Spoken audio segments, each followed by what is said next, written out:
പ്രിയപ്പെട്ട വിദ്യാർത്ഥിനികളെ, നമ്മുടെ ചാനലിലെ ഇന്നത്തെ ചർച്ച നാളത്തെ നിങ്ങളുടെ പരീക്ഷയാണ്. പരീക്ഷക്കാലം വന്നാൽ കുറേ അങ്കലാപ്പിലായി, ടെൻഷനിലായി, കുറേ ദിക്റും ദുആവും ഒക്കെ ചൊല്ലി അങ്ങനെ അതിന് ടെൻഷൻ വർദ്ധിപ്പിക്കാനുള്ള, അതിനെന്താ സലാത്ത് ദിക്റ് എന്നൊക്കെ തേടി അതിനെക്കുറിച്ച് അന്വേഷിച്ച് ആകുലപ്പെട്ട് വ്യാപലാതിപ്പെട്ട് ആകെ ടെൻഷനായി അമ്പരപ്പും അങ്കലാപ്പും എന്താ പറയാ, അങ്ങനെ ഒരു ബൗദ്ധികമായി കുറെ ഭാരം കയറ്റി വെക്കാൻ പാടില്ല. നല്ല ആത്മവിശ്വാസത്തോടു കൂടെ വേണം പരീക്ഷ എഴുതാൻ. എല്ലാവരും പരീക്ഷയിൽ ജയിക്കും. ഒരു ആത്മവിശ്വാസം ഉണ്ടാകാൻ വേണ്ടി മാത്രമായിട്ട് പറയാം, വർദ്ധിപ്പിക്കാൻ വേണ്ടിയിട്ട് പറയാം. ഈ പരീക്ഷയൊക്കെ കഴിഞ്ഞാല് ഞാൻ 1111 സ്വലാത്ത് നബി സല്ലല്ലാഹു അലൈഹി വസല്ലം തങ്ങളുടെ മേൽ ചൊല്ലും. പരീക്ഷ കഴിഞ്ഞാൽ ഞാൻ ചൊല്ലും. ആ പരീക്ഷ കഴിഞ്ഞതിന് ശേഷം ഫ്രീ ആവുമ്പോൾ ഞാൻ ചൊല്ലും. ആ ചൊല്ലാൻ വിചാരിച്ച സ്വലാത്തിന്റെ ബർക്കത്ത് കൊണ്ട് നല്ല നിലയിൽ ഈ പരീക്ഷ തുടങ്ങി അവസാനിക്കാൻ, അതിലെല്ലാം വൻ വിജയങ്ങളുണ്ടാകാൻ അള്ളാഹുവേ നീ സ്വലാത്ത് ഞാൻ നേർച്ചയാക്കിയതിൻ്റെ ബർക്കത്ത് കൊണ്ട് എനിക്ക് നീ വിജയം നൽകണേ അല്ലാഹ് എന്ന് ദുആ ചെയ്യുക. എന്നിട്ട് പോകുന്ന സമയത്ത് വീട്ടിൽ നിന്ന് ഇറങ്ങുമ്പോൾ ചൊല്ലുന്ന ദിക്റ് ചൊല്ലുക. ബിസ്മില്ലാഹി തവക്കൽതു അലല്ലാഹി വലാ ഹൗല വലാ ഖുവത ഇല്ലാ ബില്ലാഹിൽ അലിയിൽ അളീം. اللهم إني أعوذ بك أن أضل أو أضل أو أزل أو أزل أو أظلم أو أظلم أو أجهل أو يجهل علي. ഇത് സാധാരണ വീട്ടിൽ നിന്ന് പുറപ്പെടുമ്പോൾ ചൊല്ലുന്ന ദിക്റാണ്. ഇതൊന്നും അറിയില്ല എങ്കിൽ ടെൻഷൻ അടിക്കണ്ട. ബിസ്മില്ലാഹി തവക്കൽതു അലല്ലാഹ് എന്ന് മാത്രം പറഞ്ഞാൽ മതി.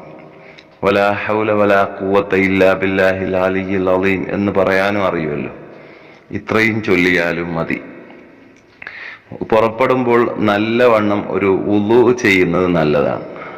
വൃത്തിയുള്ള വസ്ത്രം ധരിക്കുക. ഇപ്പൊ ചൂടാണ്, കോട്ടൺ വസ്ത്രങ്ങൾ ധരിച്ചാൽ അത്രയും നല്ലത്. ഒഫീഷ്യലായിട്ടുള്ള അവിടെ ഇവിടെയൊക്കെ ഇറുകുന്നത് പോലുള്ള വസ്ത്രങ്ങൾ ധരിക്കാതെ ആത്മവിശ്വാസം വർദ്ധിപ്പിക്കുന്ന, നമുക്കിണങ്ങുന്ന, സാധാരണഗതിയിൽ നമ്മുടെ ശരീരത്തോട് ഇണങ്ങുന്ന നമ്മുടെ പതിവ് ഡ്രസ്സുകൾ അത് മാത്രം ധരിക്കാൻ ശ്രമിക്കുക.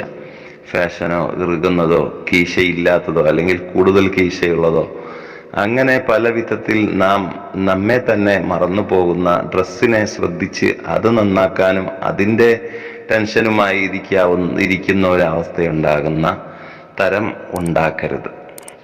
നല്ല ഒഫീഷ്യലായിട്ടുള്ള വേഷത്തോടെ വുളു ചെയ്തിറങ്ങുക. വുളു ചെയ്യുമ്പോൾ മിസ്വാക്ക് ചെയ്യാൻ പ്രത്യേകം ശ്രദ്ധിക്കുക. വുളു ചെയ്യുമ്പോൾ മിസ്വാക്ക് ചെയ്യേണ്ട സ്ഥലം കൈ കഴുകി ദിക്റൊക്കെ ചൊല്ലി അതിനുശേഷമാണ് പല്ല് തേക്കേണ്ടത്.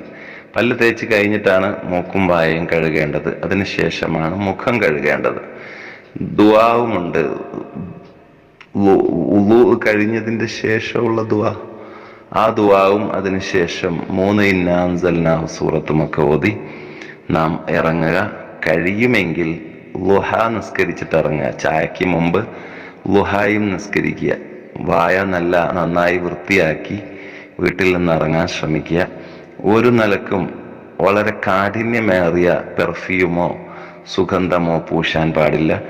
ലൈറ്റായിട്ട് എന്തെങ്കിലും പൂശുന്നതിന് കുഴപ്പമില്ല. എല്ലാവർക്കും വിജയാശംസകൾ നേരുന്നു. അള്ളാഹു സലാത്തിന്റെ ബർക്കത്ത് കൊണ്ട് 1111 സലാത്ത്, ഏത് സലാത്തുമാകാം. കഴിയുമെങ്കിൽ സലാത്തിൽ ഉമ്മീ ചൊല്ലാം. ഉമ്മീ സലാത്തിന്റെ വീഡിയോ ഞാൻ വേറെ ഇട്ടിട്ടുണ്ട്. അല്ലാഹുമ്മ സ്വല്ലി അലാ സയ്യിദിന മുഹമ്മദിൻ അബ്ദിക വനബിയിക വറസൂലിക നബിയിൽ ഉമ്മീ. അത്രയാണ് സലാത്തിൽ ഉമ്മീ. വേണമെങ്കിൽ വാല ആലിഹി വസഹ്ബി വസല്ലിം എന്നും ചേർക്കാം. അള്ളാഹു നമ്മുടെ പരീക്ഷകളിലൊക്കെ വൻ വിജയം നമ്മുടെ വിദ്യാർത്ഥികൾക്കെല്ലാം നൽകട്ടെ എന്ന് ആത്മാർത്ഥമായി പ്രാർത്ഥിച്ച് തൽക്കാലം